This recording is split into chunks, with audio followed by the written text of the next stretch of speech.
చుట్టూ చీకటి, ఉరుములు, మెరుపులు, జోరున వర్షం.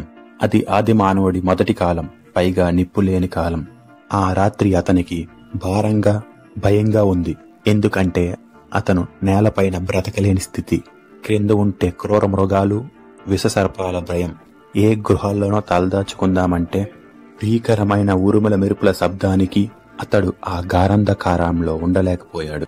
అందుకని ఆ రాత్రి అతనికి నివాసం చెట్లు, చెట్ల కొమ్మలు.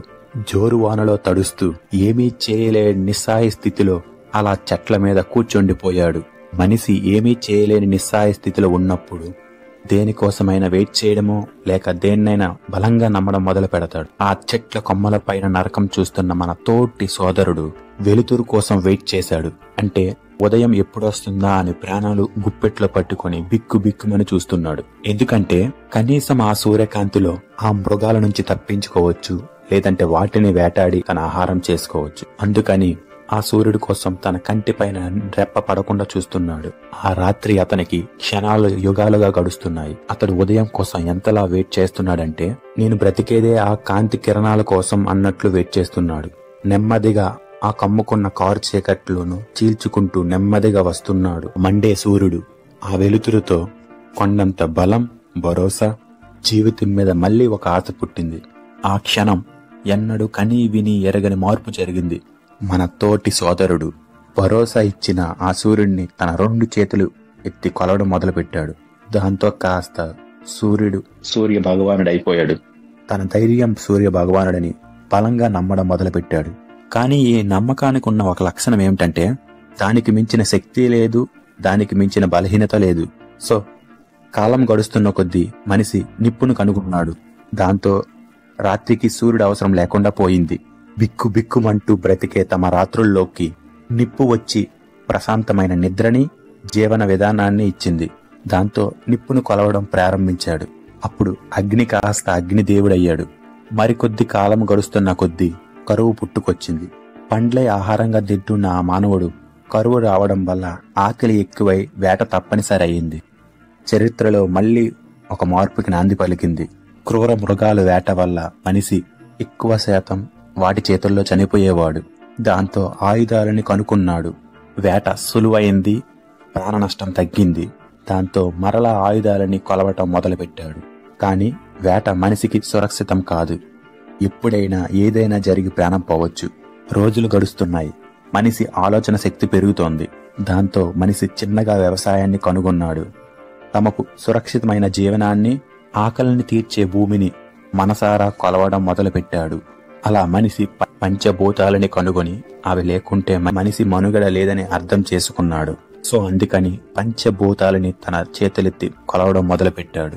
మొదట్లో మనిషికి దేవుడు ఈ పంచభూతాలే. ముందుగా మనం చెప్పుకున్నట్లుగా నమ్మకానికి మించిన శక్తి లేదు, నమ్మకాన్ని మించిన బలహీనత లేదు. ఆ బలహీనత కాస్త చేదస్తంగా మారి ఆ చేదస్తం కాస్త మూఢనమ్మకంగా మారింది. ఈ మూఢనమ్మకంతో దేన్నైనా సృష్టించవచ్చు. వ్యవసాయం వల్ల బ్రతుకు సాఫీగా మారింది. పండిన పంట ఒకే రోజు రాదు, కొంత టైం తీసుకుంటుంది. దాంతో ఆ టైం వరకు అందరూ కలిసి కష్టపడి వచ్చిన పంటని స్టోర్ చేసుకునేవాళ్లు. దాదాపు 6 months కష్టపడి గోధుమ పండించిన మనిషి కాస్త విరామం తీసుకొని ఆ సాధించిన దాన్ని సెలబ్రేట్ చేసుకునేవాడు. ఆ సెలబ్రేషన్నే మనం ఇప్పుడు పండుగలు అని అంటున్నాం. వ్యవసాయం వల్ల డబ్బు, పండిన పంటకి కాపలా, మనుషుల మధ్య మరింత ఐకమత్యం పుట్టుకొచ్చింది. ఎప్పుడైతే మనుషుల మధ్య యూనిటీ వస్తుందో అది మరొకరి నుంచి భద్రత కోసమని అర్థం. దాంతో యూనిటీ ఒక గుంపుగా, గుంపు ఒక ప్రాంతంగా మారుతుంది. సో ఆ గుంపుకి కొన్ని కట్టుబాట్లు, కొన్ని నియమాలు, కొన్ని ఆచారాలు ఉంటాయి. దాంతో మతం పుట్టుకొచ్చింది. మతం అంటే ఏం లేదు, నీవు బ్రతికే జీవన విధానం. జస్ట్ అంతే, ఏమి లేదు. గుంపు పుట్టింది, మతం పుట్టింది, ఇక దాన్ని లీడ్ చేసే ఒక పెద్ద మనిషి కావాలి. సహజంగా గుంపుకుండే మాయరోగం ఏంటంటే అది ఆలోచించనివ్వదు. దాంతో పెద్ద మనసుని గుడ్డిగా నమ్మేటట్టుగా చేస్తుంది. సో వాడేం చెప్తే అదే శాసనం. సో శాసనాలు చేసేవారికి క్రమంగా బలుపు, దురాశ, నేనే దేవుణ్ణి అని అహంకారం ఎక్కువవుతుంది. దాంతో వ్యక్తి పూజ పుట్టుకొచ్చింది. సహజంగా వ్యవసాయం వల్ల పంటని స్టోర్ చేయొచ్చు. దాంతో రోజు వేటకి వెళ్లాల్సిన అవసరం లేదు. సో దాంతో మనిషికి చెప్పలేనంత టైం దొరికింది. ఈ ఖాళీ టైం చరిత్రను కనీ విని ఎరుగనంతగా మార్చింది. ఎందుకంటే ఆల్బర్ట్ ఐన్స్టీన్ చెప్పినట్టు ఇమాజినేషన్ జ్ఞానం కన్నా ఎంతో శక్తివంతమైనది. జ్ఞానం కొంతవరకు మాత్రమే పరిమితం. ఇమాజినేషన్ కి ఎలాంటి బోర్డర్స్ లేకుండా ప్రపంచాన్ని చుట్టి వస్తుంది. సో మనిషి ఇప్పుడు సుఖజీవనం, కావలసినంత తిండి, ఇల్లు వల్ల భద్రత, పెళ్ళం, పిల్ల, పీసు అందరూ తగలడ్డారు. సో ఇప్పుడు తిన్నది అరగాలన్నా, టైంపాస్ కావాలన్నా కబుర్లు పుట్టుకొచ్చాయి. ఆ పిచ్చాపాటి కబుర్లు కాస్త కథలుగా మారాయి. దాంతో మనిషికి ఇమాజినేషన్ పవర్ ఎక్కువయింది. అది మనిషికున్న వరం మరియు శాపం అనుకోవచ్చు. మనం ఎక్కడి నుండి వచ్చాం, మనల్ని సృష్టించిన వారు ఎవరు అన్న ఆలోచన మొదలయ్యింది. దాన్ని కొంతమంది శాస్త్రీయంగా ఆలోచనకి సమాధానం వెతుక్కుంటూ మొదలుపెట్టారు. మరికొంత గుంపు పెద్ద మనుషులు మాత్రం దేవుడు, మరణాంతర జీవితం, స్వర్గం, నరకం, చివరకు ఇతిహాసాలను పుట్టించారు. దాంతో కులాలు, మతాలు, వర్గాలు, దాంతో వీడెక్కువ వాడు తక్కువ చెత్త పెరిగింది.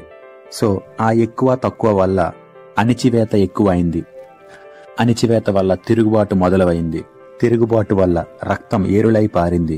ఎగ్జాక్ట్ గా ఈ టైంలోనే గుంటనక్కలు అధికారం కోసం భద్రత పేరుతో, ఐకమత్యం పేరుతో, హక్కుల పేరుతో, అంటరానితనం పేరుతో మేమే ఎక్కువ మీరు తక్కువ అని ప్రజల్ని ఆలోచించనివ్వకుండా దేవుడు, మతాల పేరుతో మోసాలు చేస్తున్నారు.